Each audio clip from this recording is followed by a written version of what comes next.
నమస్తే welcome to hit TV నేను మౌనిక ప్రస్తుతం మనతో హోమియోపతి స్పెషలిస్ట్ డాక్టర్ రవికుమార్ మామిడి గారు ఉన్నారు వారితో మాట్లాడదాం నమస్తే సార్ నమస్తే అండి ఎలా ఉన్నారు సార్ ఫైన్ అండి సార్ ఇప్పుడు హోమియోపతిలో క్యాన్సర్ వచ్చిన పేషెంట్స్ కి హోమియోపతి వాడిన తర్వాత తగ్గిన తర్వాత మళ్ళీ వచ్చే ఛాన్సెస్ ఏమైనా ఉండొచ్చా సార్ అంటే మనకు అది పూర్తిగా తగ్గడం అనేది ఉండదండి అంటే క్యూరింగ్ అనేది ఉండదు అంటే మనం దానికి మనం కంట్రోల్ చేసుకుంటాం ఇప్పుడు గ్రేడ్ 1లో క్యాన్సర్ ఉందనుకోండి గ్రేడ్ 1 క్యాన్సర్ ఉండేసరికి ఆ గ్రేడ్ 1 క్యాన్సర్ని మనం తగ్గించుకుంటూ వెళ్తుంటాం గ్రేడ్ 2 ఉంటుంది అంటే కొంచెము ఎక్కువ గ్రేడ్ 2 ఎక్కువగా క్యాన్సర్ ఉన్న వాళ్ళలో ఇంకా ఇబ్బంది ఉన్న వాళ్ళలో మళ్ళీ దానికి తగ్గ సరిపడా మందు ఇస్తాం ఇప్పుడు మన దాంట్లో కూడా ఒక రకమైన మందు ఒక దానికి అని ఇది ఇవ్వమండి ఇప్పుడు 10 డాక్టర్లు చూసారనుకోండి క్యాన్సర్ హోమియోపతిలో మళ్ళీ డ్రగ్స్ మారుతుంటాయి ఒక డాక్టర్ ఇచ్చిన మెడిసిన్ ఒక డాక్టర్ ఇవ్వలేరు కాబట్టి వాళ్ళ కరెక్ట్ సెలెక్టివ్ మెడిసిన్ వాళ్ళ కరెక్ట్ హోమియోపతిలో దగ్గు పడిందంటే మాత్రం క్యాన్సర్ రూట్ లెవెల్ నుంచి తగ్గుతుంది కానీ అది ఎంతవరకు వాడాలి అనేది వాళ్ళకు ఇప్పుడు షుగర్ ఉందనుకోండి వాళ్ళకు బీపీ ఉంది థైరాయిడ్ ఉంది క్యాన్సర్ కూడా ఉంది అన్నప్పుడు టైం టేకింగ్ ప్రాసెస్ ఎక్కువగా ఉంటుంది వాళ్ళు లాంగ్ టైం ఒక 3-4 సంవత్సరాలు వాడాల్సిందే అలా లేదు ఓన్లీ క్యాన్సర్ మాత్రమే ఉంది అంటే సంవత్సరం 2 సంవత్సరాలలో తగ్గిపోతుంది కంటిన్యూస్ వాడాలి దాని తర్వాత వాళ్ళు మెయింటైన్ చేసుకోవాలి ఆఫ్టర్ దట్ మేము డైట్ చెప్తాము ఏమేమి తినాలి ఏమేమి తినకూడదు చెప్తాము అది మెయింటైన్ చేసుకుంటే సరిపోతుందండి అంటే మనకి ఇంకా పెరగకుండా ఉంటుంది లైఫ్ స్పాన్ పెరిగిపోతుంది ఓకే సార్ అంటే ఇప్పుడు ఈ 2 years తర్వాత సార్ తగ్గి మళ్ళీ వచ్చిన వాళ్ళల్లో మళ్ళీ మెడిసిన్ కంటిన్యూ చేయొచ్చా సార్ వాళ్ళకి చేసుకోవచ్చు అండి హ్యాపీ ఇప్పుడు లేదు సార్ 2 years వాడాము మంచిగా తగ్గింది హ్యాపీగా ఉన్నాం మనకు యాక్టివిటీస్ బాగా ఉన్నాయి ఇక మనకు ఇంకా వాడాలంటే ఇబ్బంది అవుతుంది అనుకుని మానేసిన వాళ్ళు ఉంటారు తర్వాత మళ్ళీ వాళ్ళకి సిమ్టమ్స్ కనపడ్డాయి మళ్ళీ ఒక 2-3 సంవత్సరాల తర్వాత మళ్ళీ కొన్ని సిమ్టమ్స్ కనపడుతున్నాయి అప్పుడు మళ్ళీ వాడాల్సిందే మళ్ళీ వాడుకొని మళ్ళీ అది కంట్రోల్ చేసుకోవాల్సిందే ఇప్పుడు థైరాయిడ్ ఉందనుకోండి థైరాయిడ్ 100% క్యూర్ చేయొచ్చు ఇలాంటి మెడిసిన్స్ లేకుండా మళ్ళీ లైఫ్లో వాడకుండా చేయొచ్చు అని కొన్ని రకాల డిసీజెస్ ఉంటాయి మైగ్రేన్ పర్మనెంట్ క్యూర్ చేయొచ్చు అని మళ్ళీ రాకుండా చేసుకోవచ్చు కానీ ఇలాంటి క్యాన్సర్ కేసెస్ కొన్ని ఉంటాయి కొన్ని డిసీజులు మాత్రం మనం రెగ్యులర్ ఫాలోఅప్ చేసుకుంటూ ఉండాలి అంటే తగ్గుతాయి మళ్ళీ వచ్చే అవకాశాలు ఉంటాయి అంటే మన రెసిస్టెన్స్ పవర్ని బట్టి కొంతమంది ఏం చేస్తారు మనం చెప్పిన డైట్ మెయింటైన్ చేయలేరు మళ్ళీ బయటకు వెళ్ళి వాళ్ళు ఆల్కహాల్ ఎక్కువ తీసుకున్నారు అనుకోండి అబ్బాయిలలో పొలానికి క్యాన్సర్ ఉంటుంది వాళ్ళకి ఒక్కొక్కసారి మనం చెప్తాం మెయింటైన్ చేపిస్తాం తర్వాత బయటకు వెళ్ళి ఆల్కహాల్ ఎక్కువ తీసుకోవడము నాన్ వెజ్ ఎక్కువ తీసుకున్న వాళ్ళలో మళ్ళీ క్యాన్సర్ పెరిగే అవకాశాలు ఉంటాయి ఇప్పుడు నాన్ వెజ్ ఏంటంటే ఇప్పుడు ప్రాసెస్ ఫుడ్ మన ప్రాసెస్ ఫుడ్ ఎక్కువ తీసుకుంటారు కదండి మనకు ఫ్రిడ్జ్లో నిల్వ ఉన్న ఫుడ్ ఎక్కువ తీసుకుంటారు లేకుంటే రెడీమేడ్గా మనకు ప్యాకెట్స్లో అందుబాటులో దొరుకుతాయండి మీట్ అంటే మనకు నాన్ వెజ్ ఫిష్ కానీ చికెన్ కానీ ఇవన్నీ ఏమవుతున్నాయి ఇప్పుడు ప్యాకెట్లలో పెట్టి ఫ్రిడ్జ్లో పెట్టి మనకు డైరెక్ట్ రెడీమేడ్గా వండుకునేలాగా ఇస్తున్నారు దానివల్ల కూడా మనకు క్యాన్సర్ పెరిగే అవకాశాలు ఉంటాయి కాబట్టి అలాంటి అస్సలు తీసుకోవద్దండి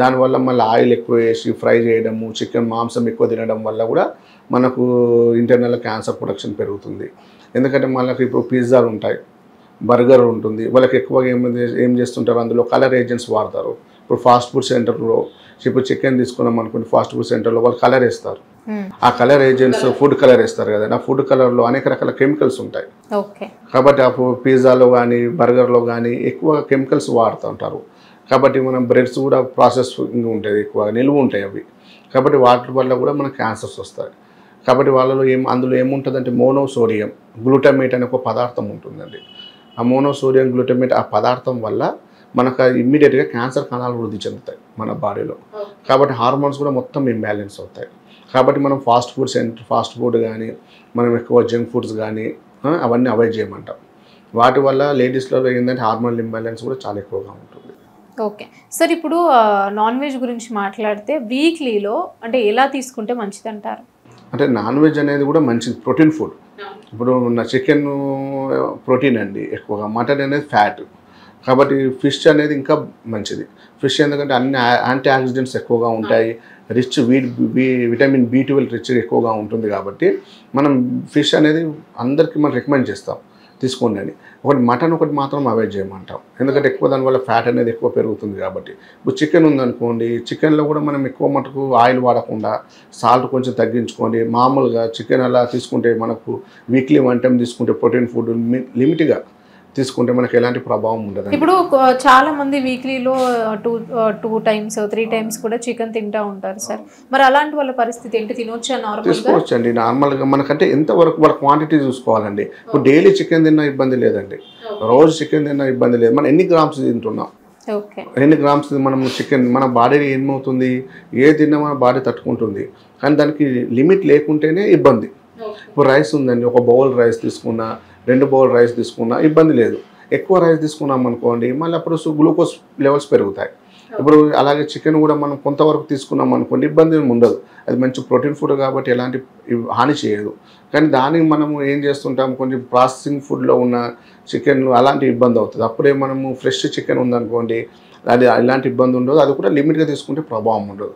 ఆయిల్ తగ్గించాలి, విపరీతంగా మనము ఆయిల్ వాడకుండా ఒక స్పూన్ ఆయిల్లోనే చేసుకోవాలి. అలాగా ఒక స్పూన్ ఆయిల్ ఎక్కువ అండి, అలాంటి ఆయిల్ వాడుకోవాలి. తక్కువ ఆయిల్లో మనము చికెన్ వండుకొని తింటే ఇబ్బంది లేదండి, అది కూడా లైట్గా తీసుకోవచ్చు. చికెన్ కూడా మంచి ప్రోటీన్ ఫుడ్ ఉంటుంది కాబట్టి అది వెయిట్ రిడక్షన్ అండి, వెయిట్ గెయిన్ అవ్వవు చికెన్లో. మళ్ళీ చికెన్ బిర్యానీ తింటే వెయిట్ గెయిన్ అవుతాం, ఎందుకంటే విపరీతమైన ఫ్యాట్ అది చికెన్ బిర్యానీలో, ఎందుకంటే నెయ్యి ఎక్కువగా ఉంటుంది అలాగే దానివల్ల, కాబట్టి అది ఫ్యాట్ ఎక్కువగా ఉంటుంది కాబట్టి వెయిట్ గెయిన్ అవుతాం. కాబట్టి చికెన్ వల్ల వెయిట్ గెయిన్ తీసుకోవచ్చు అండి, వారానికి 2-3 సార్లు తీసుకోవచ్చు, కానీ లిమిట్గా తీసుకుంటే ఇబ్బంది ఉండదు. సరే, ఇప్పుడు కొంతమంది ఏంటంటే పద్దాకెళ్ళి చికెన్ కొనుక్కోలేరు, అలాంటి వాళ్ళు ఒక కేజీన్నర తీసుకొచ్చుకొని ఫ్రిడ్జ్లో పెట్టుకుంటారు. ఒక 2 days 3 days ఫ్రిడ్జ్లో ఉండి ఆ తర్వాత కూడా వాడుకునే వాళ్ళు ఉంటారు. సో ఇట్లా వాడుకోవడం వల్ల కూడా ఏమన్నా ప్రాబ్లమ్స్ వచ్చే ఛాన్సెస్ ఉండొచ్చా అండి? ఎందుకంటే ఇప్పుడు మనము ఫ్రిడ్జ్లో ఉన్న ఐటమ్స్ ఏది వాడద్దు, ఓకే. ఫ్రిడ్జ్లో పెట్టిన వంటలు అనేవి ఏవి వాడద్దు. ఇప్పుడు మనం ఏం చేస్తుంటారండి, లేడీస్ ఎక్కువ వంట మిగిలింది అనుకోండి నైట్లో ఫ్రిడ్జ్లో పెట్టేస్తారు, ఫ్రిడ్జ్లో పెట్టి నెక్స్ట్ డే మార్నింగ్ వాడుతుంటారు. అలా యూజ్ చేసిన ఫుడ్ వల్ల అది పాయిజన్గా మారుతుంది, 100% పాయిజన్ ఏనండి. ఇప్పుడు మనము ఏంటంటే ఇప్పుడు డైరెక్ట్ పాయిజన్ తినక్కర్లేదు, అది తింటే పాయిజన్ అన్నట్టుగా. ఎందుకంటే మనము ఫ్రిడ్జ్లో ఏ ఫుడ్ తిన్నా కూడా ఇబ్బంది. ఇప్పుడు అందుకోసం ఏం చేస్తుంటారు అండి, ఫ్రూట్స్ పెట్టాం, ఫ్రూట్స్ కూడా డైరెక్ట్ తీసుకోకుండా నార్మల్ బయట పెట్టి నార్మల్ టెంపరేచర్ అయ్యాక మనం ఫ్రూట్స్ తినాలి. మన ఫ్రూట్స్ కూడా ఫ్రిడ్జ్లో పెట్టాం పాడైపోతాయి అనుకుంటే, కానీ 99% మాత్రం మనం మార్నింగ్ వండుకున్న ఫుడ్ ఈవినింగ్ వరకు అయిపోవాలి. మళ్ళీ ఫ్రిడ్జ్లో పెట్టుకునే మళ్ళీ 2-3 రోజుల తర్వాత తిందామంటే మాత్రం ఎఫెక్ట్ అవుతుంది. కొంతమంది ఏం చేస్తుంటారు, లేడీస్ మళ్ళీ వర్క్ ఎక్కువ ఉంటుంది, కొంచెం జాబ్ చేసే లేడీస్ ఎక్కువగా ఉంటారు, క్వాంటిటీ కొంచెం కొనుక్కొని మళ్ళీ ఫ్రిడ్జ్లో పెట్టి మళ్ళీ హీట్ చేసి ఓవెన్లో పెడతారు. అసలు ఓవెన్లో పెట్టడం ఇంకా డేంజర్. ఓవెన్లో పెట్టే ఫుడ్ తింటే 100% క్యాన్సర్స్ వచ్చినట్టే. ఎందుకంటే మన కొన్ని కంట్రీస్ బ్యాన్ చేశారు, ఓవెన్ వాడమే బ్యాన్ చేశారండి. ఎందుకంటే ఇప్పుడు ఓవెన్లో ఫుడ్ అనేది చాలా డేంజర్. ఇప్పుడు మనము ఫ్రిడ్జ్లో పెడతారు, మళ్ళీ అదే ఫుడ్ తీసుకొచ్చి బౌల్లో పెట్టుకొని వెంటనే హీట్ చేసుకొని తినేస్తారు. దానివల్ల కంపల్సరీ మన బాడీలో క్యాన్సర్ సెల్స్ అనేవి పెరుగుతాయి, వృద్ధి చెందుతాయి. దానివల్ల మనకు హార్మోనల్ ఇంబ్యాలెన్స్ ఉంటాయి, గ్లూకోజ్ అనేది ఎక్కువ పెరిగిపోతుంది, దానివల్ల చాలా ఇబ్బందులు వస్తాయి. కాబట్టి అందుకోసం ఏం చెప్తుంటామంటే ఈ క్యాన్సర్ ఉన్న వాళ్ళకు ఒకటి మెయిన్ అంటే మనం ఇంటర్మీడియట్ ఫాస్టింగ్ అని చెప్పాము. అది చేయడం వల్ల ఏమవుతుందంటే వాళ్ళు మొత్తం మన బాడీలో ఉన్న గ్లూకోజ్ తగ్గిపోతుంది. ఫాస్టింగ్ ఏం తినరు వాళ్ళు, ఏం తినకపోయేసరికి ఏమవుతుంది, వాళ్ళ గ్లూకోజ్ ఎట్లా అంటే ఫ్యాట్, మన బాడీలో ఉన్న ఫ్యాట్ కరిగించుకొని బాడీ ఆ గ్లూకోజ్ ఇస్తుంది. అందులో నుంచి లివర్ కూడా కీటోన్ బాడీస్ ప్రొడక్షన్ చేస్తుంది. ఆ గ్లూకోజ్ కీటోన్ బాడీస్ వల్ల మన బాడీలో ఉన్న సెల్స్, క్యాన్సర్ సెల్స్ అనేటివి కొంచెం తగ్గిపోయి నార్మల్ సెల్స్ డెవలప్ అవుతాయి. దానివల్లనే మనం ఇంటర్మీడియట్ ఫాస్టింగ్ చేయమంటాం. అది చాలా బెటర్ అండి క్యాన్సర్ పేషెంట్స్కి అయితే. అది వితౌట్ మెడిసిన్స్ ఎలాంటి సపోర్ట్ లేకుండా కూడా తగ్గించుకోవచ్చు వాళ్ళు, అలా మెయింటైన్ చేయాలి. అందుకోసం మనం చికెన్ అనేది ఫ్రిడ్జ్లో పెట్టుకొని 3 రోజులు 4 రోజుల తర్వాత తీసుకున్నామంటే మాత్రం ఖచ్చితంగా వాళ్ళకు ఇలా అనేక రకాల డిసీజెస్ వచ్చే అవకాశాలు ఉంటాయి, ఇబ్బందులు ఉంటాయి. ఎందుకంటే ఆల్రెడీ అది ఫస్ట్ మనం ఫ్రెష్గా ఒక 1-2 hours తర్వాత తీసుకుంటేనే బెటర్, తర్వాత అనేది ఇంకా. అందుకోసం చికెన్లో కూడా ఏం చెప్తుంటామంటే ఎక్కువ నాటుకోడి ఎక్కువ ప్రిఫర్ చేయమంటామండి చికెన్లో.